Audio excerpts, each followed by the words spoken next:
Alhamdulillah wa syukurillah. Tidak bosan-bosannya kita senantiasa bersyukur kepada Allah Azza wa Jalla atas nikmat yang diberikan kepada kita semua. Pada siang hari ini kita dipertemukan kembali di majelis Tawasau bil Haqq wa Tawasau bis Sabr. Semoga teman-teman sekalian yang bisa mengikuti kajian ini diberikan keistiqomahan dan senantiasa diberikan oleh Allah Subhanahu wa taala kemudahan untuk memahami risalah agama ini. Dan semoga saudara-saudara kita yang saat ini diuji oleh Allah Subhanahu wa taala diberikan senantiasa kesabaran dan kekuatan untuk menghadapi ujian yang Allah berikan. Taib para pemirsa hadirin sekalian rahimani wa rahimakumullah, kita akan lanjutkan bahasan kita di Rabu siang.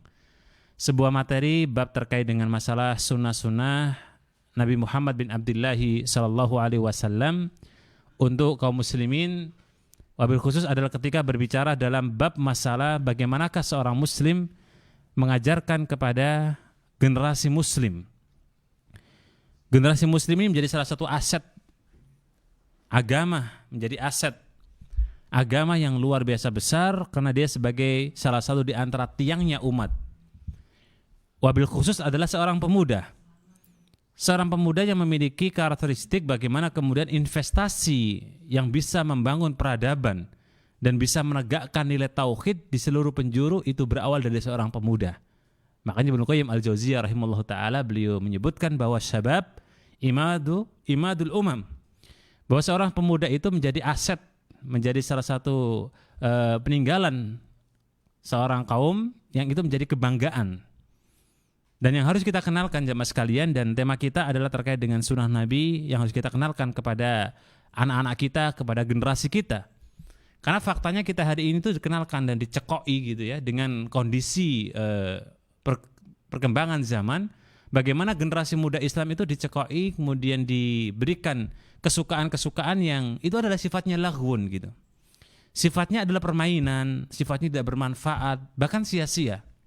Ya, padahal yang akan kita bahas ini salah satu di antara perkataan Al-Faruq Umar bin Khattab radhiyallahu taala anhu yang ditentukan oleh salah satu ulama hadis Al-Imam Ahmad bin Hanbal dalam Kitabul Musnad di jilid yang kedua di nomor 3300 ya.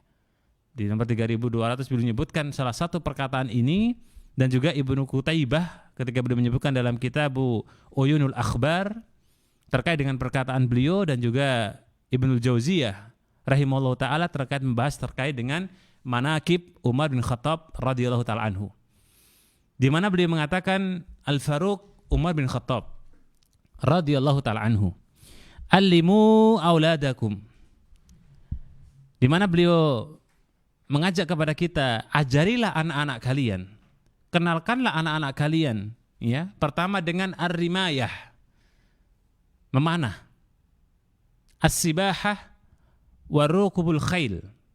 Sibahah itu renang, dan rukubul khail mengendarai kuda. Tiga hal ini yang diajarkan oleh Nabi SAW, dan ini perkataan daripada Al-Faruq Umar bin Khattab.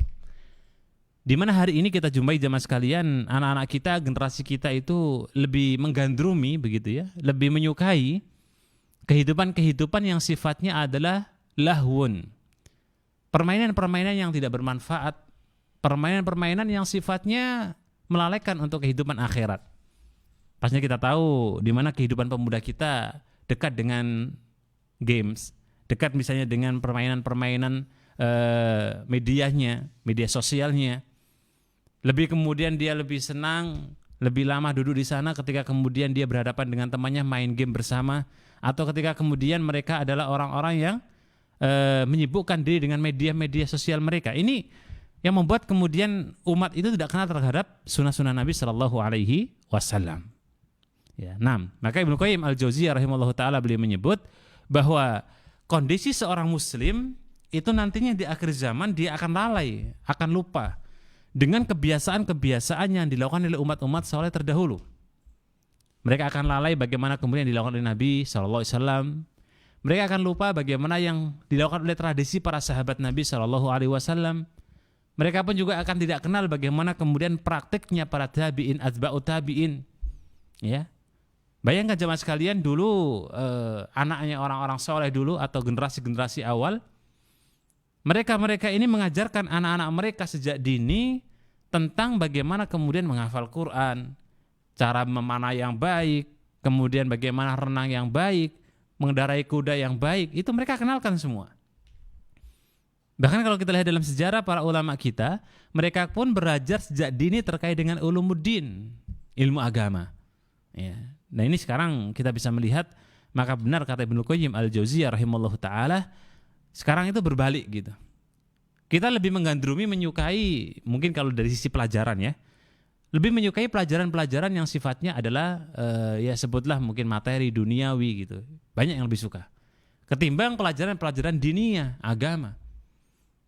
Buktinya apa? Buktinya banyak orang sekolah di sekolah favorit dengan menggelontorkan uang yang besar demi anaknya diterima di sekolah tersebut. Tujuannya nanti bisa masuk di universitas ternama, kampus ternama dan lain sebagainya. Kalau yang istilahnya orang menyebut di pondok itu ya mungkin sudah tidak dapat sekolah gitu. Atau ada yang bilang tanda kutip adalah ya anak yang perlu diservis, perlu dibengkelkan. Ya kondisinya seperti itu. Padahal kan di pondok itu akan dikenalkan bagaimana agama yang baik, bagaimana kemudian sunnah-sunnah Nabi di situ. Ya, jamaah sekalian rahimana wa rahimakumullah. Nah, kemudian Ibnu Qayyim melanjutkan dalam perkataan beliau. Perkataan Umar ini menjadi salah satu pelajaran bagi kaum muslimin untuk memberikan pelajaran sejak dini kepada putra-putranya, kepada putra-putrinya. Karena fa in ta'ahad minas sighar, karena kalau orang itu sudah terbiasa di waktu kecil, sudah punya aktivitas rutinitas yang baik di waktu kecil, maka dia akan menjadi besar, menjadi dewasa, kemudian qawiyan. Anak itu akan apa? Kokoh, akan kuat. Mungkin kalau bicara masalah kepribadian akan terbentuk gitu ya. Karakteristiknya akan kemudian kelihatan ketika waktu kecil itu kita kenalkan bagaimana kemudian sunnah-sunnah ini. Ya. Nah, tetapi kalau kemudian tidak dikenalkan terkait dengan sunnah-sunnah Nabi SAW, tidak dikenalkan dengan kebaikan-kebaikan dalam Islam, tidak didekatkan dengan kemudian amal soleh, ya, maka kita khawatirkan di usia remaja nanti, nah ini yang kita khawatirkan, maka pemuda-pemudi itu akan jauh dan tidak kenal kepada nilai Islam. Dan ini yang kemudian menjadi salah satu perhatian kita dalam sebuah hadis yang Nabi sebutkan guroba gitu. Maka tidak perlu heran kalau hari ini, detik ini, orang muslim itu asing dengan jati diri seorang muslim gitu. Gak perlu kita kaget kalau seorang muslim hari ini dia heran kalau ada orang muslim di sebelah dengan menggunakan pakaian yang syar'i, menggunakan busana yang baik, menggunakan kemudian busana bagi wanita atau akhwatnya dengan syar'i menutup auratnya dengan sempurna, dikatakan yang aneh, itu gak perlu kaget. Ya kenapa? Ya karena memang kondisi zaman hari ini pemuda-pemudi kita itu mindsetnya digiring dengan perkembangan zaman, teknologi yang ada, kemudian pemikiran orang barat, ya, kemudian teknologi itu sedikit demi sedikit menggiring paradigma berpikir masyarakat pemuda-pemudi kita. Ya. Nah ini benarlah kata Ibnu Qayyim al-Jauziyah rahimallahu ta'ala, kalau kemudian orang itu disibukkan dengan materi dunia, maka dia akan dilalaikan dengan kehidupan akhirat. Tapi kita lanjutkan perkataan beliau rahimahullah ta'ala. Jadi ketika setelah kemudian anak itu diajarkan di waktu dini, di waktu kecil, terkait dengan nilai-nilai Islam, dikenalkan terkait dengan sunnah-sunnah Nabi sallallahu alaihi wasallam, maka anak itu akan menjadi kuat dan anak ini akan senantiasa kemudian memiliki pemahaman yang baik. Begitu pula terkait dengan perkataan Umar tadi. Kenapa Nabi, ini juga terdapat dalam sebuah hadis yang lain, ya, yang semakna dengan perkataan Umar bin Khattab radhiyallahu ta'ala anhu. Kenapa Nabi dan Umar bin Khattab mengajarkan kepada kita untuk mengajarkan anak kita terkait dengan memanah, kemudian berenang, dan kemudian menaiki kuda? Ya karena tiga hal inilah yang kemudian membuat fisik itu pertama kuat gitu ya. Kemudian jasmani juga baik, rohaninya kemudian diberikan suplemen terkait dengan akidah dan lain sebagainya. Maka menjadilah insan yang baik. Tapi jemaah sekalian rahimakumullah, di sini ada dua hal yang menarik yang akan kita coba bedah dalam perkataan Umar bin Khattab radhiyallahu ta'ala anhu. Yang pertama adalah seorang muslim hendaknya memperhatikan terkait dengan jism, ya. Jism itu fisik. Ya, berarti seorang muslim tidak boleh alergi dengan olahraga, tidak boleh kemudian tidak suka dengan untuk kemudian menjaga fisiknya. Maka salah kalau orang muslim kemudian punya anggapan ya yang penting ibadah, ya yang penting kemudian hanya sekedar taat ibadah tetapi dia lupa akan kesehatannya. Itu sangat perlu diperhatikan. Karena Islam mengajarkan untuk itu. Ya. Karena jasmani itu juga akan membuat rohani kita senantiasa baik. Makanya Nabi itu Muhammad bin Abdullah sallallahu alaihi wasallam, beliau kalau kita lihat dalam sirah Nabawi, beliau itu kan fisiknya luar biasa. Ya, kalau ada istilah sekarang menyebut fisik atlet itu ya Nabi itu atlet.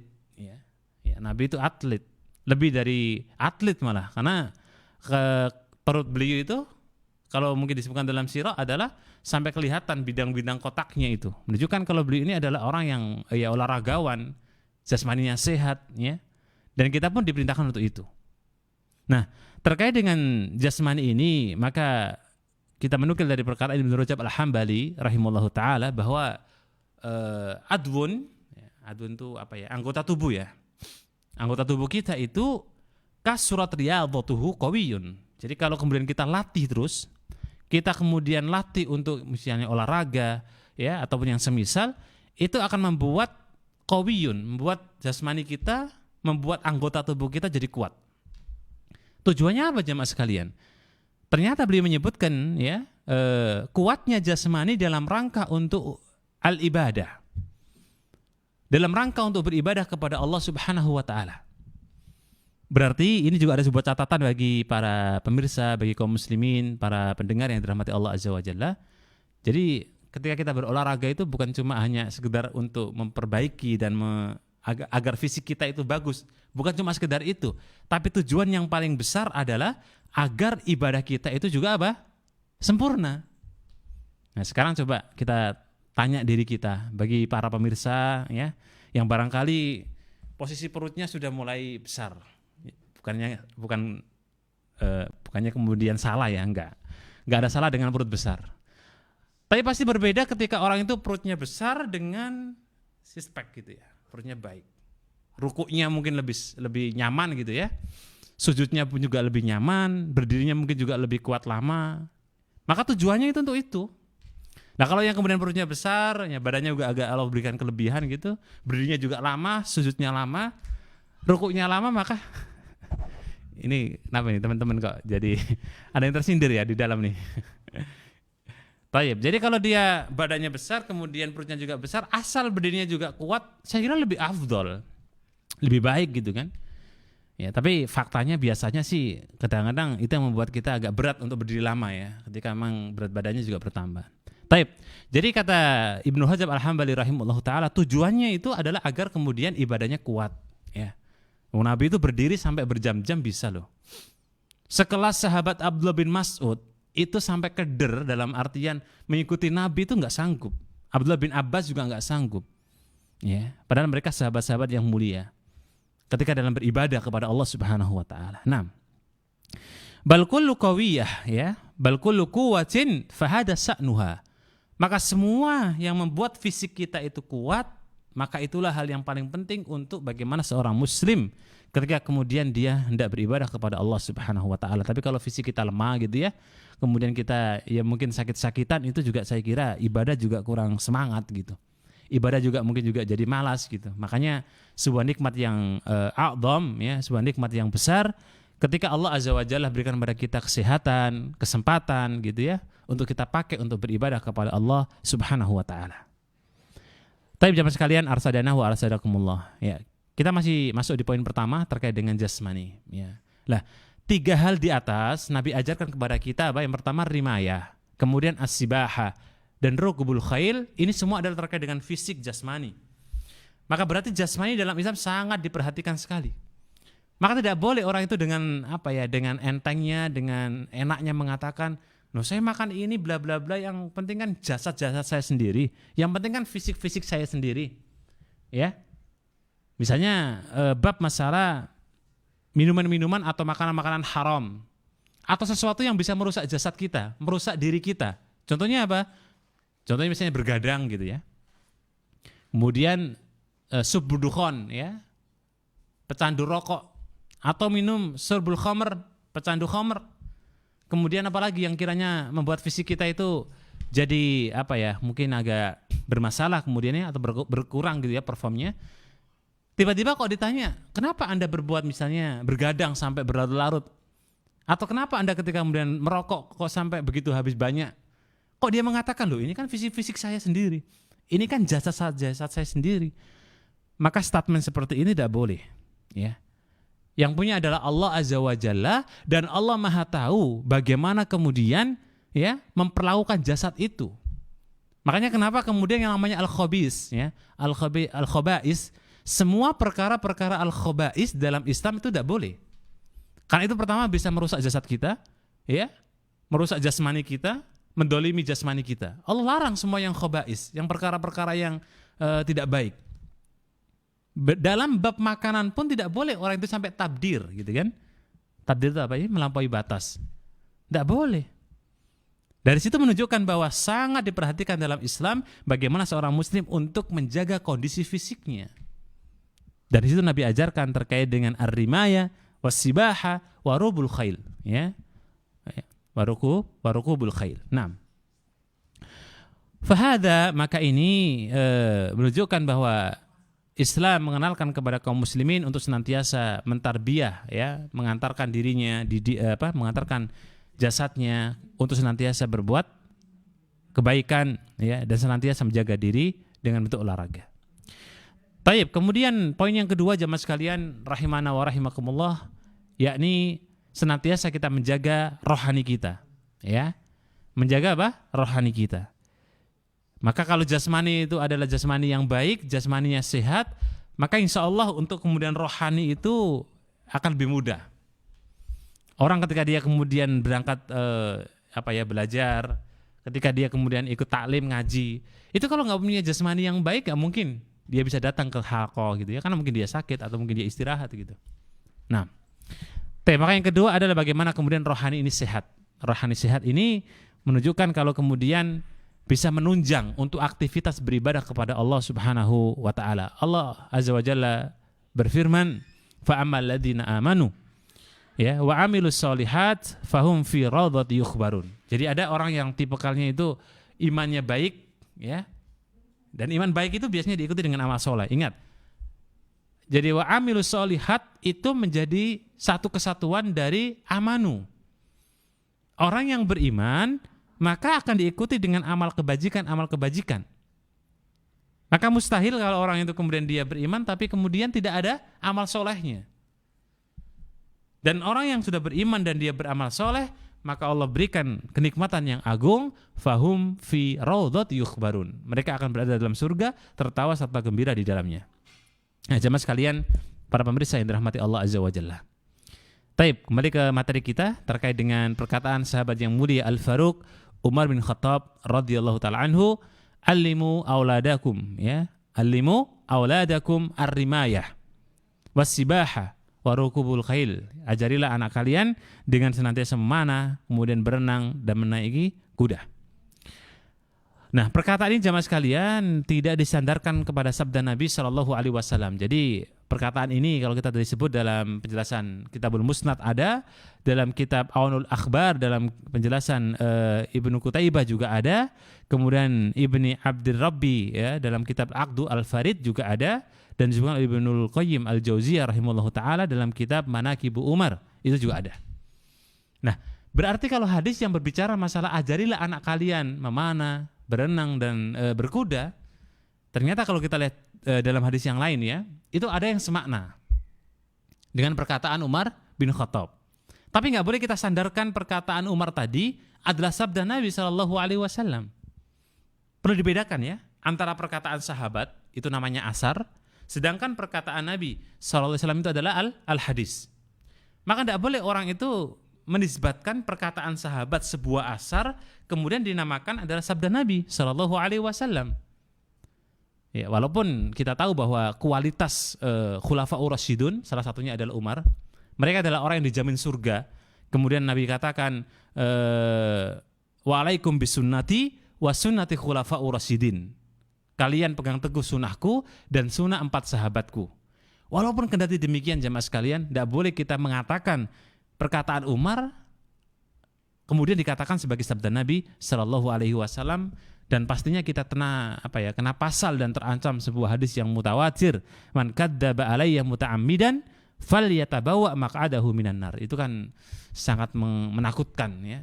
Barang siapa yang berdusta terhadap nama Nabi Muhammad sallallahu alaihi wasallam ya, membuat sebuah hadis baru atau menisbatkan hadis yang bukan hadis Nabi, hendaknya dia menempatkan posisi tempat duduknya di neraka jahanam. Ma'na'udzubillah. Taib, adapun yang semakna dengan perkataan Umar ada dalam hadis yang disebutkan oleh Imam Bukhari ya, dan disarah oleh Ibnu Hajar Al-Asqalani dalam kitab Fathul Bari, dan Imam Muslim disebutkan oleh Imam Nawawi dalam Syarh Muslim, dan yang lainnya. Hadis ini hadis yang panjang dari sahabat Abdullah bin Umar ya, putra daripada Umar bin Khattab radhiyallahu taala anhuma. Anna Rasulullah sallallahu alaihi wasallam yaqul, bahwa Nabi kita Muhammad bin Abdullah bersabda ya, yang dimana Nabi perintahkan hendaknya kita mempelajari kuda, karena memang kuda ini adalah salah satu adalah kendaraan terfavorit, kendaraan istimewa di zaman Nabi Shallallahu Alaihi Wasallam dan para sahabat, kendaraan yang menjadi pilihan gitu. Memang kuda itu tidak bisa jangka panjang ya, beda dengan onta ya. Onta itu bisa sampai mungkin berbulan-bulan ya, sampai bahkan kemudian bisa lama gitu. Tapi kalau kuda tidak. Tapi kecepatan kuda itu melebihi onta. Makanya kenapa Nabi dan para sahabat ketika mereka jihad menggunakan apa? Kuda, karena kuda bisa diajak lebih cepat gitu pergerakannya. Ya, sehingga Nabi perintahkan kepada para sahabat, ajari anak-anak kalian dengan apa? Berkuda, pandailah berkuda. Kan sampai ada sebuah ayat yang Allah abadikan ya dalam surah Al-Adiyat itu. Sampai Allah Subhanahu wa taala bersumpah terkait dengan surah kuda itu, terkait dengan penjelasan bahwa ada kuda-kuda yang istimewa yang Allah abadikan itu. Allah berfirman, wal 'adiyati dhabha, ya kan? Ini kan sebuah gambaran kalau kuda itu istimewa. Artinya apa? Demi kuda perang yang berlari kencang. Jadi ada kuda-kuda yang memang kemudian disebutkan dalam Al-Quran memiliki keistimewaan. Termasuk dalam surat ini ya. Wal 'adiyati dhabha, fal muriyati qadha, fal mughirati subha. Karena memang punya keistimewaan. Seperti onta juga disebutkan dalam Al-Quran.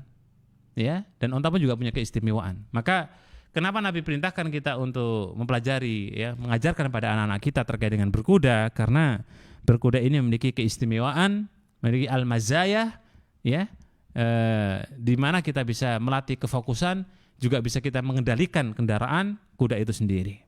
Maka Nabi katakan, pertama adalah ajarilah anak-anak kalian dengan berkuda. Baik, kemudian dalam hadis yang lain, riwayat yang lain Nabi sebutkan juga adalah terkait dengan as-sibahah, ya. Dan kemudian rukubul khail, ya, dan kemudian ar-rimayah. Ya, hampir makna dengan perkataan sahabat yang mulia Faruq Umar bin Khattab radhiyallahu taala anhu. Nah, tapi jemaah sekalian rahimani wa rahimakumullah, fahadzal qaul, maka hadis ini ya, hadis Nabi sallallahu alaihi wasallam yang menyebutkan terkait dengan masalah diperintahkan kita untuk mengajari anak-anak kita memanah, kemudian berenang, kemudian berkuda. Ya, banyak orang bertanya di kehidupan kita. Sekarang kan zaman sudah modern dan lain sebagainya begitu. Misalnya ada perang pun, apakah masih relevan ketika kemudian perang menggunakan kuda? Ya, apakah masih kemudian relevan zaman hari ini mengajarkan anak-anak kita terkait dengan mungkin misalnya memanah? Gitu ya. Apakah masih relevan ketika kemudian hari ini kita mengajarkan kepada putra-putri kita dengan berenang? Kalau kita jawab masih relevan. Karena kondisi zaman ya, ingat, ketika ada sebuah nas dari Al-Qur'an dan As-Sunnah, itu senantiasa akan relevan sampai akhir zaman. Ya. Kalau kita tinjau dari sisi penjelasan para ulama, kecocokan terkait dengan kemudian memanah, berkuda dan berenang, itu semuanya kalau kita kaji secara detail itu masih layak untuk zaman kita. Ya cuma mungkin kadang-kadang karena zaman kita ini sudah sudah mungkin modern gitu ya, sudah kemudian kayaknya sudah 15 abad yang lalu kelihatannya kok sudah tidak terpakai lagi gitu. Ingat kaidah kita dalam beragama ya, mansaro ala manhajin Nabi sallallahu alaihi wasallam min qauli wa fi'li. Jadi kalau kita bicara masalah minhaj, ideologi, praktek ibadah, praktek akidah, pemahaman, itu justru semakin mundur gitu ya. Semakin mengikuti Nabi di zaman 14-15 abad yang lalu. Itu justru semakin semakin otentik gitu. Ya. Makanya kalau orang mengatakan belajar Islam dengan menggunakan metode zaman dulu itu disebut jadul ya, atau mungkin ketinggalan, itu justru salah gitu. Sekarang kita bisa bedakan jemaah, coba kita lihat. Orang itu kalau mempelajari agama justru semakin merujuk kepada ulama-ulama dulu, misalnya ya, kita sebutlah belajar dengan kitab Ibnu Qutaibah misalnya ya, dalam kitab Uyunul Akhbar. Mana ada orang zaman hari ini ketika misalnya di kampus-kampus ternama di Indonesia ya, mempelajari kitab-kitab yang seperti Kitabul Musnad Imam Ahmad, ada yang mempelajari Kitabul Imam Syafi'i, kitab Muwatta Imam Malik. Jarang kita jumpai. Di kampus-kampus bahkan setara dengan S3, doktoral pun kalau bicara masalah pelajaran dinia ya, agama, itu ya mungkin yang dipelajari justru materi-materinya orang-orang barat. Mengadopsinya begitu. Dan kita waktu di pasca itu aja, di pasca sarjana, mempelajari terkait dengan ulumuddin ya, misalnya terkait dengan usul fiqh gitu ya, atau mungkin misalnya terkait dengan perbandingan agama. Itu tidak ada referensi kitab-kitabnya para a'imah kita yang tersohor dulu. Nggak pakai kitab Muwatta, nggak pakai Kitabul tidak kitab Musnad. Ya kenapa? Karena mereka nggak kenal gitu. Padahal beliau-beliau ini orang yang sudah senior, sudah profesor gitu, tapi tidak diajarkan. Padahal semakin kita itu ingin mencoba mendalami agama, maka semakin baik kalau kemudian kita mengikuti generasi-generasi salaf terdahulu. Generasi-generasi kita dulu, nenek moyang kita dari para sahabat, tabi'in dan atba'ut tabi'in. Jemaah sekalian rahimakumullah. Baik, terkait dengan perkataan beliau ini, maka ada beberapa faedah yang bisa kita ambil jemaah ya. Yang pertama adalah hendaknya seorang atau orang tua ya, ini poin pertama faedah dari bahasan kita, karena kita bicara bab masalah laisa min qaulin Nabi sallallahu alaihi wasallam, itu tema besar kita, bahwa bukanlah perkataan Nabi sallallahu alaihi wasallam. Yang pertama adalah hendaknya seorang orang tua itu dekat dengan anaknya. Ya, kedekatan orang tua khususnya adalah ayah, ya khususnya adalah ayah, walaupun faktanya juga yang dekat itu lebih kepada ibu gitu ya. Maka hendaknya orang tua ayah itu lebih dekat daripada anaknya. Mungkin ada kisah yang menarik yang mungkin bisa kita ambil ibrah ya. Tahu ya Nabi Yusuf alaihissalatu wassalam. Ya beliau kan salah satu di antara anak Nabi ya, yang saudara-saudaranya ya ada yang baik, ada yang tidak baik gitu ya. Ketika Nabi Yusuf alaihissalatu wassalam, ketika kemudian diuji oleh Allah Subhanahu wa taala dengan dihadapkan seorang wanita, Imra'atul Aziz, seorang wanita yang punya kedudukan, punya paras yang cantik, punya harta. Dan di waktu itu Nabi Yusuf alaihissalatu wassalam sudah berdua-duaan dengan Imra'atul Aziz, wanita kaisar. Dan hampir sudah terjadi, hampir terjadi zina. Maka kata Yusuf alaihissalatu wassalam, Nabi Yusuf mengatakan, jikalau bukan karena pertolongan Allah, maka saya sudah terjerumus kepada perbuatan tersebut. Nah, yang menarik adalah kalimat burhanu Rabbi. Jadi Allah tunjukkan burhan di hadapan Nabi Yusuf alaihissalatu wassalam. Apa salah satu burhannya? Ternyata di depan Nabi Yusuf itu melihat ada ayahandanya. Jadi ayahandanya sedang mau meminum sesuatu. Ya. Nah disitulah Nabi Yusuf ingat semua nasihat ayahandanya. Maka akhirnya kemudian tidak terjadi apa? Terjadi perbuatan zina. Padahal kata para ulama sudah hampir terjadi zina. Jikalau tidak karena burhanu Rabbi, ya, maka Nabi Yusuf sudah terjadi zina. Dan burhanu Rabbi tiba-tiba ada di hadapan Nabi Yusuf, sosok ayahanda yang mengingatkan. Ingat semua, ya, memori-memori waktu dulu kecilnya belajar, ketika diingatkan ayahandanya, itu di waktu itu Nabi Yusuf ingat semua. Kata para ulama ternyata pesan-pesan orang tua, khususnya adalah ayah, itu lebih teringat, lebih diingat oleh anak. Makanya kata para ulama, hendaknya kita, ya, seorang ayah lebih dekat dengan anak. Malah kita kebalik nih ya. Kadang-kadang anak kita lebih dekat dengan pembantu. Ya kalau sama ibu ya, karena kita mungkin sibuk atau mungkin kita bekerja, mungkin labak sabihi ya. Mungkin tidak masalah. Tapi kalau sibuk dekatnya anak kita dengan pembantu, dengan orang lain, ini sangat amat dikasihani ya. Kasihan lah. Itu yang poin pertama ya. Jadi yang bisa kita ambil dari tema kita adalah dekat dengan anak, ajari terkait dengan sunnah-sunnah, ingatkan mereka karena itu yang akan membekas. Ya, karena biasanya anak itu akan diingat dan mungkin juga ditakut. Ya, anak itu takut dengan orang tua, khususnya adalah seorang ayah.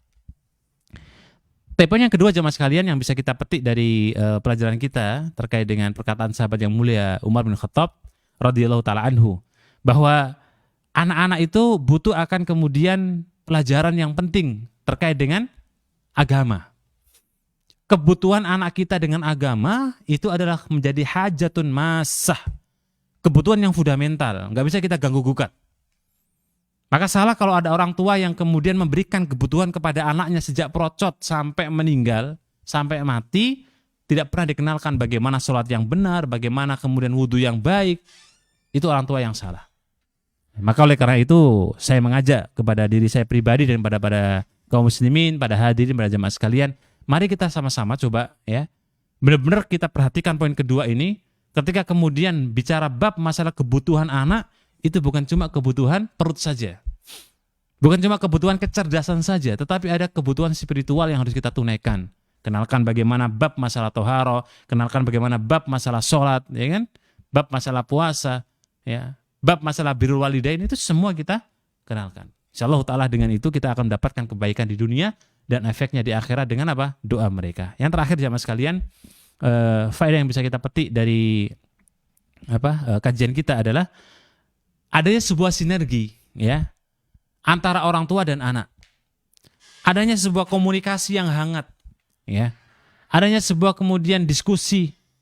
Maka jangan sampai ketika kemudian anak kita itu ya mungkin nggak ada forum gitu ya untuk kita. Nggak pernah kita ajak mereka diskusi, nggak pernah kita ajak kemudian untuk sharing gitu. Ini biasanya anak-anak seperti ini lebih cenderung kemudian dia akan melampiaskan keluar. Mungkin sama temannya, mungkin sama orang lain, mungkin yang lain ya. Dan akhirnya apa? Berdampak maksiat. Coba kita lihat para ulama kita terdahulu. Misalnya Imam Ahmad saja ya, bin Hanbal rahimahullah ta'ala. Ayahanda beliau, kakek beliau itu ulama-ulama semua. Kedekatan-kedekatannya para ulama-ulama kita dulu itu luar biasa. Ya, sampai-sampai kalau pergi diajak, halaqah diajak, diingatkan bla bla bla macam-macam. Ya itu menunjukkan sekarang kita itu memang karena luar biasa bagaimana fitnah kanan kiri depan belakang atas bawah itu luar biasa dahsyat sehingga terkadang antara kita dengan anak kita tidak dekat ya. Kalau sudah kita dengan anak kita nggak dekat, kita dengan keluarga juga nggak dekat, siapa yang dekatin? Setan. Setelah terkadang kemudian munculnya fitnah-fitnah di tengah kehidupan kita jemaah ya. Maka mari kita ingatkan diri kita sendiri terkait dengan bab bagaimana ketika Nabi ajarkan alimu auladakum, itu kan menunjukkan ada sebuah pelajaran, ajarilah anak-anak kita, berarti kita kan yang mendidik. Ya bolehlah mungkin sekolah di luar ustadz-ustadz yang lain, tapi yang paling terkesan ya kita sebagai orang tua. Karena ketika Nabi katakan dalam hadis yang lain tadi bahwa mengajarkan kepada anak terkait dengan memanah itu bagian daripada hal yang penting untuk menanamkan kepribadian yang soleh. Nah demikian yang dapat kita bagikan pada kesempatan siang hari ini. Semoga yang sedikit ini memberikan manfaat dan bisa kita amalkan dalam kehidupan kita sehari-hari. Wallahu a'lam bishawab. Mungkin ada pertanyaan dari teman-teman. Waalaikumsalam warahmatullahi wabarakatuh. Izin bertanya Ustaz, bagaimana menyikapi orang tua yang masih menganggap bahwa dunia itu segala-galanya. Misal anak itu harus lulus S1, S2, S3, jadi istilahnya untuk mendapatkan suatu pekerjaan itu lebih mudah. Tetapi di lain itu dari sisi agama kurang Ustaz. Gimana Ustaz? Baik, barakallahu fiik ya.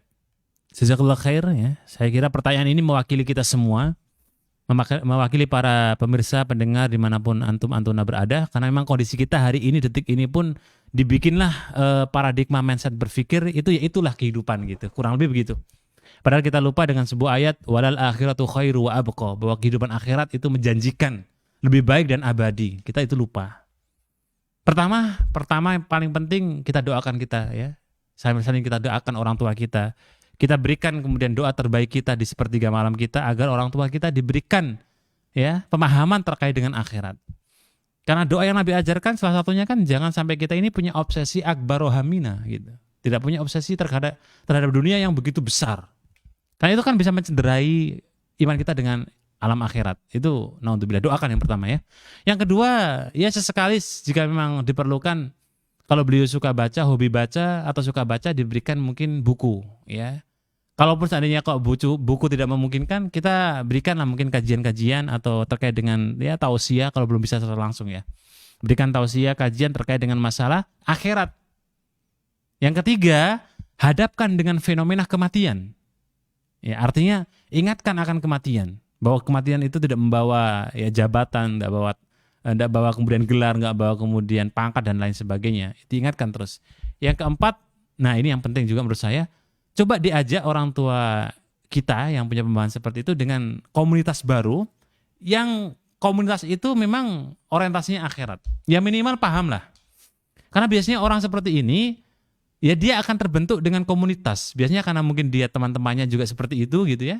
Dia komunitasnya juga punya pemikiran yang ya yang namanya orang itu harus S1, S2, S3 dan seterusnya. Nah, itu gara-gara salah satunya teman. Nah, kita coba ajak ya, mungkin diarahkan ke Pak, ini ada kumpulan baik ya, misalnya Gowes gitu ya. Oh, ini ada teman-teman Gowes ngajak Pak, kita belikan sepeda kalau kita bisa belikan. Nah, diajak di situ sambil pelan-pelan kenalkan. Dengan sendirinya insya Allah ta'ala kalau doanya kencang, usahanya ada, hasil serahkan pada Allah subhanahu wa ta'ala. Kok masih seperti itu Ustaz misalnya? Wallahu a'lam, itulah kemudian menjadi hak Allah subhanahu wa ta'ala. Nah. Baik, jazakallahu Ustaz atas nasihatnya. Pertanyaan berikutnya Ustaz, di luar tema Ustaz. Bismillah, Assalamualaikum warahmatullahi wabarakatuh. Waalaikumsalam warahmatullahi wabarakatuh. Ustaz, kebetulan besok Jumat saya dijadikan panitia walimahan teman saya Ustaz. Nah, waktu pada saat rapat pemilihan panitia, qadarullah saya tidak bisa ikut. Ternyata saya diposisikan di bagian perlengkapan. Nah, yang saya tanyakan, bagaimana jika saya tidak datang pada saat sebagai panitia walimahan tidak datang, dan saya khawatirkan adalah di walimahan tersebut ada seperti musik atau yang lainnya Ustaz. Mohon nasihatnya Ustaz, apakah saya tidak menghadiri ataukah perlu menghadiri acara tersebut? Taib barakallahu fikum wa jazakallahu khair ya. Pertama, menjadi sebuah amal soleh, semoga antum istiqomah yang penanya khususnya, dan menjadi istiqomahan antum dan kita semua luar biasa ya. Di saat memang kita untuk menghindari maksiat di walimatul urs itu tidak kita pungkiri begitu besarnya ya. Karena yang faktanya fitnahnya besar. Pertama, jika memang tidak datang ketika kemudian ditunjuk sebagai panitia, misalnya kita nggak datang dan ditunjuk, boleh kita untuk mengajukan penolakan karena belum kesepakatan kita. Itu satu. Silakan jika memang nggak setuju karena kita nggak ada di forum tersebut, kita meminta untuk mundurkan diri, itu boleh ya. Kedua, sangat bagus sekali tadi ketika kemudian apalagi di kondisinya adalah misalnya ada musik, ikhtiar dan lain sebagainya, ada alasan yang syar'i untuk kita kemudian tidak menjadi panitia. Maka tafadhol, jika tidak kemudian memunculkan madharat yang lebih besar. Ya. Tapi kalau kemudian misalnya antum jadi panitia dan bisa merubah kondisi yang tadi ada musik, tidak ada musik, itu luar biasa. Bagus malahan. Justru dengan adanya antum jadi panitia yang tadinya ada musik, antum bisa sumbangsi, memberikan masukan, tidak ada musik, maka lanjutkan jadi panitia. Tapi kalau antum tidak bisa dan itu akan mencampuri iman dan kemudian keyakinan terkait dengan bab ini, mending tidak jadi panitia dan minta izin untuk tidak jadi panitia.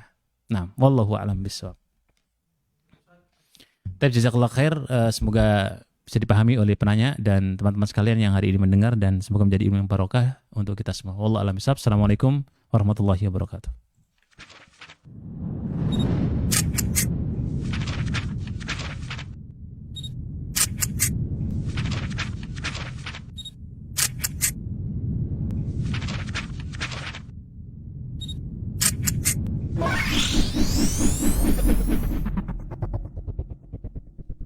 Ihya, elegan dan syar'i.